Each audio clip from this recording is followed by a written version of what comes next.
వీళ్ళమ్మ నాన్న ప్రీతి చోదరిని అట్ట పెడదాము. ఆమె బిగ్ బాస్ ఆడుతుందిగా, ఆమె కూడా ఇప్పుడు బయటకు వద్దాం, ఆమెకు వచ్చిన పేరుకి ఆమె బయటకు వస్తుంది.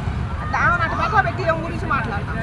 ఇప్పుడు వీళ్ళ నాన్న షెట్లి ఫ్యామిలీ, అబ్బాయి ధర్మ ఆయన వాళ్ళ నాన్న షెట్లి ఫ్యామిలీ.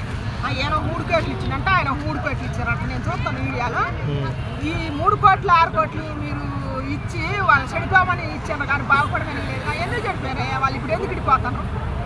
ఇడిపోతాను మూడు పిల్లలు అసలు ఏమిటి ఇడిపోతాను? కోట్ల వల్లనే ఇడిపోయేది, డబ్బు లేదని కాదుగా, జరగట్లేదని కాదుగా, దేని వల్ల ఇడిపోతాను. ఇప్పుడు ఆమె రీతి సోదరుని అంటుంది, ఏం కూడా వేసిందిగా, వేసాం ఏమో రీలు కూడా బయటకు వస్తుందిగా. మరి ఏమో మంచి ఆమె అయితే ఆమె ఎందుకు వేస్తుందంట, రీల్స్ ఎందుకు చేస్తుంది?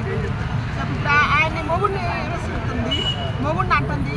ఆమె రీతి సోదరి గురించి చదువుతుంది. ఆమె మంచివావు కదా, ఆమె పక్కన పెట్టి. మరి నువ్వు మంచిగా నువ్వు మొగుడితో సంసారం చేస్తున్నావు, నువ్వు బాగుంది అన్నావు, నీకు డబ్బు ఉంది, మీ నాన్న మంచిగా చూసుకుంటున్నావు, నీ మొగుడు డబ్బు కల్లోడే. మరి నువ్వు ఆ రీల్స్ చేయాల్సిన అవసరం ఏంది నీకు?